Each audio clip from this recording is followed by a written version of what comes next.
Hi, everyone. Welcome to A New View. I'm Lee, and I'm here with Kim, Shira, and Juji.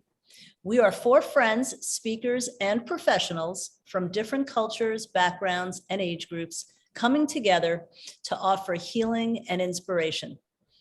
Today's topic is about focusing out on other people. Kindness and consideration are some of the things we're going to be discussing today. Ladies, who would like to go first? Wait, so I just need some clarification. So you're saying that life isn't all about me and what's going on in my world? Well, besides you, Shira, we do have some. No, I think this is such an important topic because we are shown so much through social media, through the socialization and conditioning, that we have to, get ahead and focus on ourselves and make the money and make the career moves and be the best parent. And there's just so much focus on self that we have to give ourselves the permission to go, oh, wait a minute, other people have their own story and other people have their own struggles. And maybe I can just step outside myself for a nanosecond and try to put myself in other people's shoes, see how I can serve. It's just seeing life through a different lens. And of course we have to take care of ourselves. We have appointments to do, we have children to raise, we just have things to do. But there is something liberating about having that awareness of looking beyond ourselves at other people and other conditions. And it's just a wonderful thing. I think for a lot of us, or maybe especially women, just having kids and families, we do so much for others, and there's maybe a time in our life where our focus is really all out, but just focusing out on other people outside of our realm, outside of our circle, is a whole nother thing that I think that we need to sometimes think about, even going to the store or being on a team or in a group.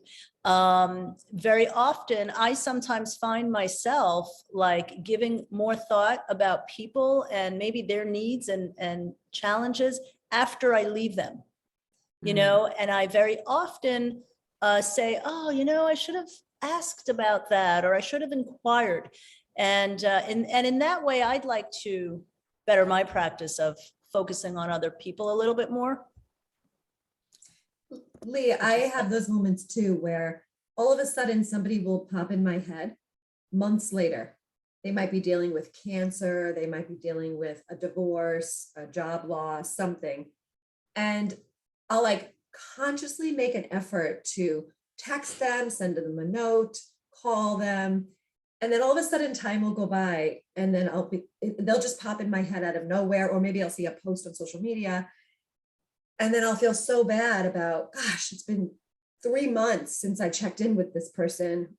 Gosh, God only knows what they're going through, especially if they're having a really hard time. And I'll have regretful moments too. But, it's never too late to pick up the phone, which I always think is the best form of checking in with someone. I have to tell you, preparing about this topic, I just thought of this time when I was going through a drive-through, getting coffee. I don't remember where, but not that matters at all. But I was going through a drive-through to get coffee, and the woman at the window said, oh, the person behind you got it. And I was like, what? And they're like, the person behind you, they paid for it. And I was so shocked, because how often does that ever happen in your life? It's so rare. It's good to do that in toll booths also. I mean, we have Easy Pass now, but in toll booths, it's a good way to do that. Yeah, but it really planted a seed. And I definitely, really try to make a practice of being kind and considerate of others and thinking about them and that sort of thing. But that was like a whole other level that I was like, I want to do that. I want to pay it forward. And it really encouraged me to do that. And I did. I said, take my $5 and pay for the person behind me. And I almost wanted to stay there just to see if I could through the window, their reaction, because it was almost like now that one person created this domino effect that probably changed so many people's moments in that day, and we have the power to do that for each other. We have the power to do that with total strangers. We can choose to do that on a daily basis. And it doesn't have to be, paying for coffee, but even at the supermarket, I'll half the time I'm checking out, and I'm not, oh, how's your day? Oh, good. How's yours? And it's just kind of like surfacey chat. But once in a while, I'll be like, you have such beautiful eyes, or like, I love your hair. And I genuinely mean it. I mean, I'm noticing it and I compliment them or whatever, but I can just tell it's something that they're not used to hearing, really impacted them in a beautiful way, just by the way they smile or the way they take it in. It's like, it makes me feel really good to do that for somebody. And when we all, as a humanity, like all, not every single person, but like imagine if every single person thought about it, like took a moment to just take the focus off of themselves in this like selfie society we're in today, like just one moment of the day to be like, what can I do for someone today to make their day? Like imagine, I have the chills thinking about that. Well, I feel like that actually especially works for me when I'm having a shit day. When I'm not having a good day and I'm exhausted, or like something feels hard, and then you have to go to the store, you have to go get your car washed, whatever it is, you're running this errand, and like slowing down and being especially sweet to somebody, and then being like, I remember in Oregon, you're not allowed to pump your own gas. There's like attendants to do it for you. I think New Jersey's the same way. And, I was at the gas station with like a teenager pumping my gas, and I tipped him fairly well. And he like looked at me, like you could see the shock in his face. Like, so he was like, thank you, ma'am. And I was like, oh, ma'am. Like, give me that back. I was like, oh, we're there. Whenever people call me ma'am, I tell people to call me miss instead. Some of the youngsters don't know that we don't like to be called ma'am. What is the age cutoff for ma'am? 0. Never call me that. Yeah. I don't care. That's all they call you in North Carolina is ma'am. I think it's sweet. It is sweet. It is sweet. It's different in North Carolina. I just didn't realize I was at the age threshold where like ma'am was something that a 16-year-old would call me. Well, that explains it. I'm 16. But it was sweet. It was very sweet, his reaction, and the whole interaction was like 2 seconds, but like I was smiling about that for at least another hour afterwards, just remembering that look on his face, and like it makes me feel happy now. And so yeah, I think that it is nice to just be like, I don't even know what it is. It's not necessarily about like, because we're talking about strangers versus the people in our lives, right? So being kind to strangers is one thing. Like I can't like be in the presence of someone who's rude to waiters. Like that will never fly with me ever, ever, ever. And I know how hard, I've never even been a waiter, and I know how hard it is. So I try to be extra courteous in those situations. But then it is about the people in our lives, and it is about just, sort of taking stock of where they're at and being like, oh, you know what? It's been a while. Like a text would maybe brighten someone's day. Hey, I'm just thinking about you. It doesn't have to be you don't have to be on the phone for 3 hours, to sort of make that connection again. If you feel like you've lost it, it's not, what we're talking about right now is not a big deal. You know what I mean? This is not about the big, gestures and things like that. It's about all of the little things sort of compounded into one bigger picture of how you show up in the world. Yeah. It's so funny. I was like, I'm piggybacking on that. It's like sometimes people, like, I just want to change the world. And it's like, okay, first of all, we can't all be Oprah. We can't be given like, you get a car and you get a car. Like, we can't do that. But one day we'll be giving cars away. You wait and see. But it reminded me of when my kids were in, I guess, middle and high school, and they had to do community service. And I remember hearing some other parents talking about their kid, or even the kid themselves, where they're like, well, I get this much credit if I do this much community service, and they're still making it about themselves. And some of them tried to cheat the system, where they were like, I'm just going to get a letter from my mother's uncle saying that I did the thing at the church or the temple or the community center. And I'm like, you're missing the whole goddamn point. Because here we are talking about these little givings that we do that make us feel good. So the question we have to ask ourselves is, don't you want to feel good? Don't you want to feel good? Like when you step outside yourself and you do something, you text somebody, you offer a hot meal. When my kids were little, I made them do what we called tzedakah in Hebrew, which is like acts of kindness. And I took them once and we gave, it's funny, it was Passover. We went a mitzvah. We went to this huge warehouse.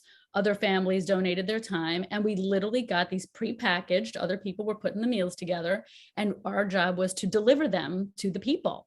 And we delivered like to 5 families. And I said, I don't want to just drop the food off. Like if they invite us in, we should go in. And we spent like the whole day meeting these phenomenal people. And my kids never forgot that. Well, I have another story to share that's a little bit of a different twist on, approaching strangers. And this one was actually this morning. I went out early to play pickleball, which is my new obsession, but another time. So I went out there and we have open play on these courts where you're constantly playing with different people, right? They mix, you play a game, you put your paddle up, you play with a whole nother group, which is very cool.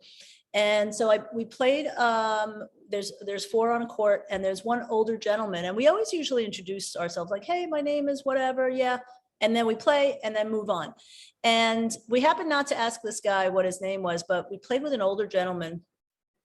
I later learned he was 75 and he had like some knee pads on and whatever, and he didn't run, but he was such an amazing player. You could tell he was skilled anyway. But he had an accent, because when we tell the score, like I could tell he had an accent, and he was kind of standoffish and kind of arrogant. And I remember the guy that I was playing with, like, we both were like, what's up with him? He's got this attitude. And we get off the court, and it just bothered me because I wanted to say hi, and I wanted to see if I can change him and his mood by saying hello and being kind and doing something nice. And I also kind of it was a challenge for me. So we got off the court. He was sitting on a bench. I was sitting on another. And I said to my friend, I'm like, I'm going to go talk to this guy. I'm going to see what his name is. And he's like, okay. So went over and approached him. And I said, hi. I said, first of all, you're a great player. He's like, thank you. I said, what's your name? And he said, Chaim, which is my father's name, which is not only a coincidence, or maybe not, but yesterday was my father's birthday. And there have been so many little signs in the last literally 48 hours. My sister saw a license plate that said, yes, Dad. When I texted her, my brother, that it was my dad's birthday, just a lot of things. And then to top it off, this guy's name was Chaim. I was like, oh my God, no way. But you know what? But we got into a conversation and he smiled and he laughed. And it felt so great, because you don't know what's behind anybody's, what you see is not always what the person truly is on the inside. Turned out to be just a really nice guy. And maybe he was having a bad morning earlier, who knows? But that was pretty cool.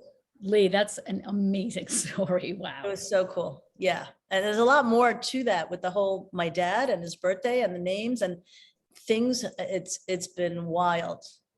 Lee, we'll have to definitely circle back to that when we do our episode about spirituality. Yeah. Oh, yes. Yes. Okay. Yeah. Everything's connected. Well, Shira, I want to address something that you said, which is such a good point, because people feel sometimes overwhelmed by like how much they want to help, but then how helpless they feel in wanting to do so. Like, again, saving the world or being Oprah or whatever. And there was actually like this when we took Landmark, which we've talked about many times on the show, there's this incredible momentum in this program about, yes, let's, work out what's going on here, because you can't help anyone until this is cleaned up. And then, focusing outward, being like, look at this world and look at, how you can contribute to it. And somebody, mentioned this, like, but I want to help everyone. And like, what, this is just, it's very overwhelming. Where do you even start? And there's like a little story that the leader shared, which is like, this man is walking down the beach and he sees that like thousands upon thousands of starfish have washed on shore.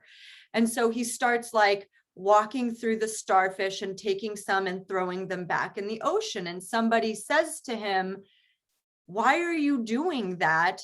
You could never get them all. And he says, it matters to the ones that I did throw back. You know what I mean? So I took that really, like, that went in deep for me, because I was like, right, you can't help everyone, but it shouldn't stop you from trying to help someone. Yeah. And Yeah. there's maybe like a little separate episode about like how you can't really help someone. You can create the circumstances for them to help themselves, but that feels like another topic for We another have so many day. episodes that are coming out of Totally. this episode. Totally. And you know what another great thing is, it's like, and when you can't really help, or when you don't know what to do to help, because how many times are we in that situation where somebody's either, I don't know, whether they're really sick or they're going through something that you just don't know what to do for them, but just saying, how can I support you? Sometimes is enough. And a lot of times people don't even know how to answer that either. I mean, I've been in those situations where people, want to support or help or whatever. And it's like, sometimes there's nothing anybody can do, but knowing that someone is there, means the world. Sometimes it really is a huge thing. Yeah. Yeah. Well, anyway, anybody have anything else to contribute? I just have a little funny story to end on. I forgot long time ago that happened to Mike with the drive-through thing, where someone got his thing or whatever it was, a coffee or a drink or something. And he said, okay, I'll pay for the people behind me. And then he's like, they ordered this and that and that, and it was like $18. And he's like, but I did my good deed. And I was like, exactly. You paid it Yeah, exactly. Such a good deed. And I love to end it on this note. It's a great place to wrap up right now. But anyway, if you've enjoyed our conversation, please subscribe to our channel and be sure to let us know if you have any topic requests or questions by commenting below. We'll see you soon, and thank you for watching. Bye.